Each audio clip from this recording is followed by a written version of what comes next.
what's up next, and they laughed at them. So I didn't say shit, I just backed it up. But we'll see who gets. Yo guys, what's going on? It's your boy Aggro, and we're back at it with another Area F2 video. And in today's video, I'm going to be teaching you guys how to perfect your sensitivity and your aim to become the best player that you can possibly be on your device. Now, before we get this video started, I did want to throw a couple clips into the video just to show you that yes, I do know what I'm talking about, and I do actually have very good aim. These clips were taken from very high-ranked lobbies within ranked in Area F2, and then secondly, I wanted to really put this disclaimer here. So I don't want you guys to copy my values or my sensitivity. And the reason for that is I'm going to be teaching you guys in this video how to get your own values and what the values mean.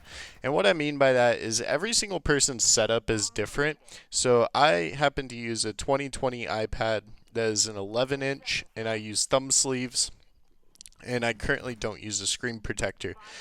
But there's just a couple values that go into everything that affects the touch sensitivity of a game. It's very hardware dependent, device dependent.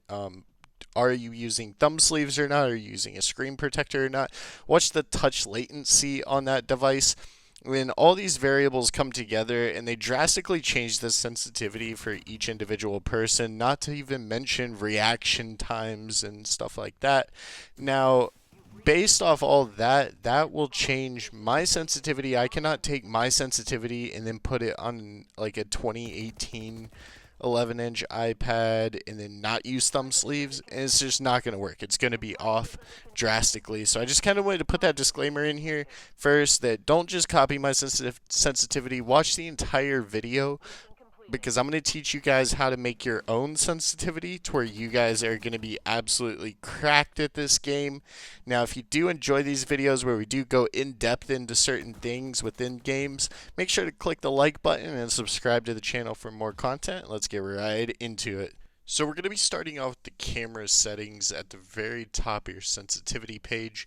And the very first thing on those is your no-scope x-axis. Now the reason this is so important, as I'm showing you here in the clip, you want a very fluid movement, a very smooth movement. You should be able to get through stairs very quickly and your rooms very quickly.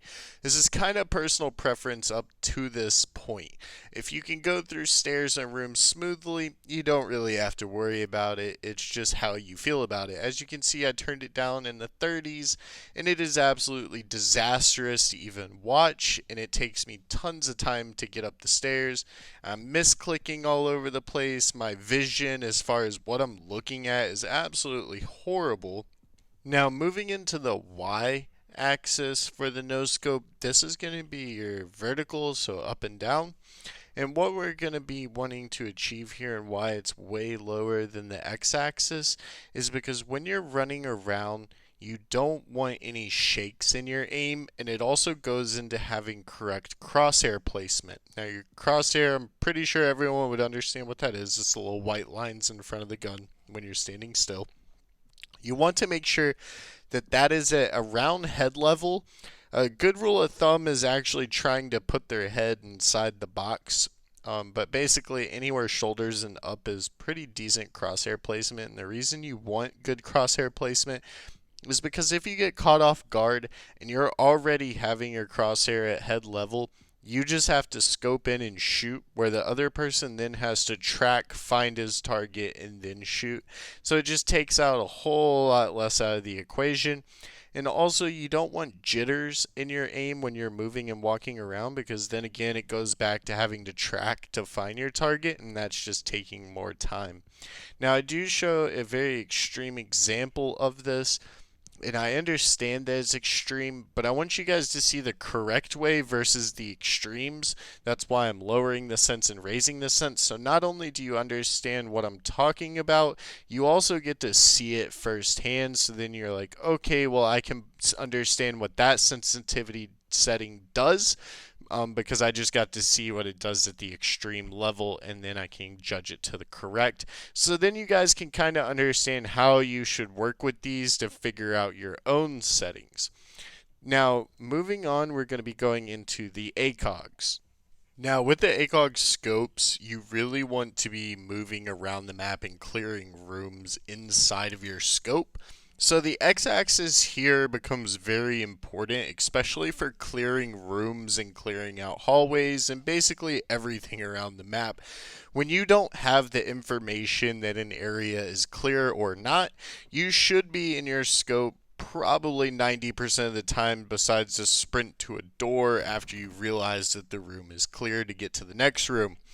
Now, that x-axis makes it to where you can efficiently clear a room. You don't want to be swiping on your screen a whole lot, but you also want to have a very steady control over where your crosshair goes and to make sure that you can reach all corners of the room so that you're not leaving blind spots or leaving blind spots in hallways. It should be fast enough to where you can basically smoothly and accurately make your way around the map and clear rooms while inside your scope, but not fast enough to where you cannot aim whatsoever in the room.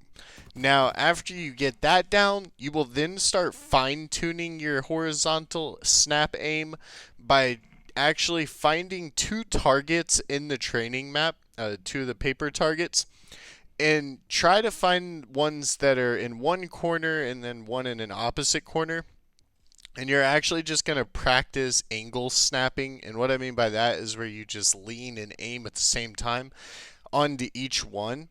And then once you get consistently on the head level with that, you'll be pretty good for that sensitivity. Also, the last drill, I forgot almost, you want to do tracking with the camera because sometimes you'll have to track someone for a minute. And the camera sensitivity to me is super important. I feel like if you have a decent, good camera sensitivity, you can make your firing sensitivity even lower in order to control recoil, which is really good. But make sure you track one of the moving targets on their head, and as long as you can follow the moving target at that speed, then your X sensitivity will also be good to go. Now moving on into the Y. The reason the Y, again, is a little bit bigger than the X is because you want to be able to snap up to those stairwells or up to a roof or skylight, etc. I suggest sitting underneath a hatch and then actually snapping up to the edge of the hatch and then order to find your Y.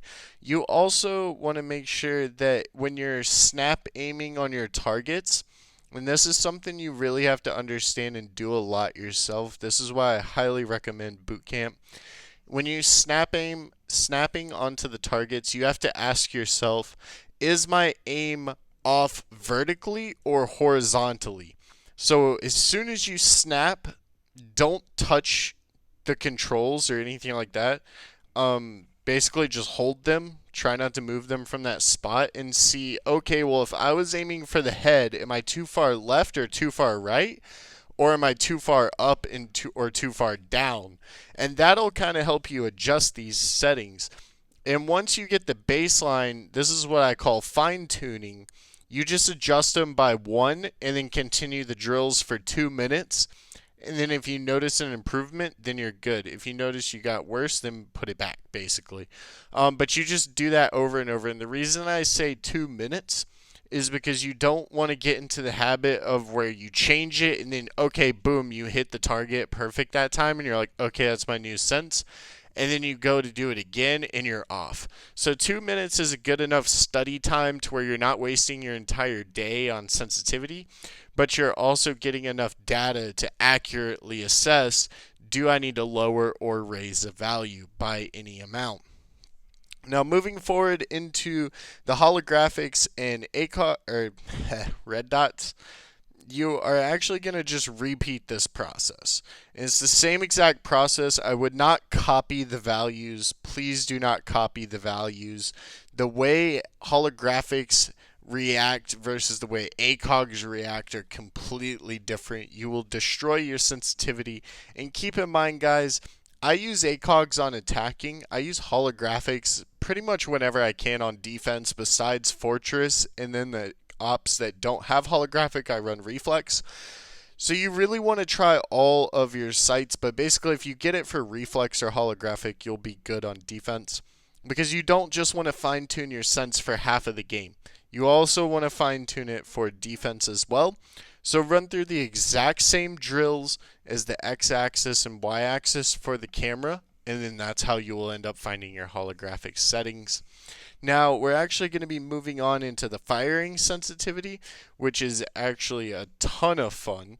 So that's more into what when you're actually firing the gun, recoil control, tracking, and all that stuff.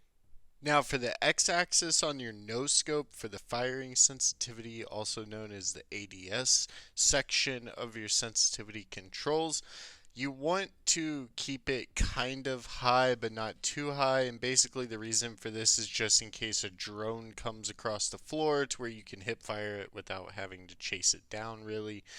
Now the Y sensitivity you want to keep really low, because when you shoot sometimes you hip fire and then ADS into sight, as you can see here.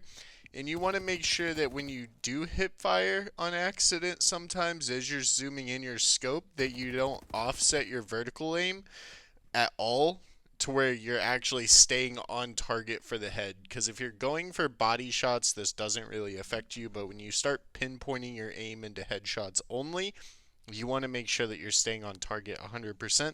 So lowering this is really helpful. Now, how to figure this out is basically running drills like I just showed you on the cameras or on targets. But at the same time, you also want to make sure it's high enough to where you could potentially hip fire up and down an entire doorway, is how I set it. Because you should never find yourself hip firing for an extended period of time, but sometimes you may run around a close corner and someone's in your face and you might have to. Now, moving forward, your x-axis for your optical sight, you want to make sure that you can actually track a moving target while firing. Now, I am a firm believer that you should not just be chasing people with your scope while firing. That's why I mentioned earlier, if you have a very good camera sensitivity to where you can snap, then you're pretty much set as far as firing sensitivity goes. Because in my head, how you should handle the situation if someone's running is you want to track them for a little bit, but if they get out of your sight picture too far, you should just literally stop firing to where you can pick back up that speed from the camera sensitivity, follow them, and start firing again. Now, we all know that this transitions into real games and actual gameplay a little bit different. Sometimes you might have to clip someone for a while, or someone else will come into your frame and you'll be in the middle of shooting and you have to transition to them. And that's really what you want this X sensitivity to do as far as the firing is concerned. Now, there's not exactly a good drill to train this. You're going to have to pay attention, like I said before, when you do your own self-studies of when you're in game, always ask yourself, why did I die? And especially when it comes down to, did I die because my aim was off? Which basically means you got outgunned. So anytime you get outgunned, make sure you pay attention to why you got outgunned, unless you were just peeking an angle that you probably shouldn't have been. Because everything in this game is so situational. But if you're tracking someone and you can't keep up with them, and then someone else pops out and shoots you, maybe because you were in the fight for too long, that's when you would then go and use my method for actually fine-tuning your sense by moving it up a value or two or down a value or two, depending, until you find an actual sweet spot for this sensitivity. Now, moving into the Y is actually a lot easier to figure out. The Y actually helps you with recoil control, and that's exactly how you figure this sense out. So you're going to find a wall, and you're going to stand kind of far away from it. You don't ever want to be right up on it, or else obviously your recoil is going to be super easy to control. You want to do this from range to where you can actually get a good understanding of how good is your recoil control. In the sense, you have to pull down to control recoil. Almost every gun in this game has vertical recoil to some extent. It's very little horizontal recoil. So for the most part, you're pulling down, or you're pulling down in a slight squiggle in order to get a really tight spray pattern. And you want this sensitivity to be just high enough to where you're not undershooting your recoil, which basically means you're going below your spray pattern, or you want it fast enough to where you can actually pull down and create that tight knit group. Now I'm going to show you both ways of what happens when you do this. And the first one we'll actually show you is where you're overshooting, or where you're going under the spray pattern, and that's because your sense is too high. And the second one we're going to show you here is where it's too low and you actually can't pull it down far enough to create that tight-knit group.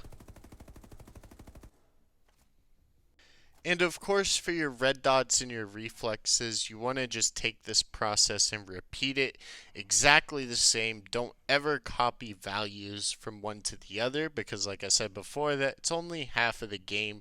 You want to make sure your sense is really good on defense just as it is on offense. Now, with all that stuff out of the way, I do want to appreciate all of you guys who actually made it to the end of the video. I took a ton of time and effort putting this video together, coming up with the drills, and just making sure I could put it in a consumable format to where you guys can understand exactly what each value is, what it does, and how you should be finding your own values for your own setup and your own device.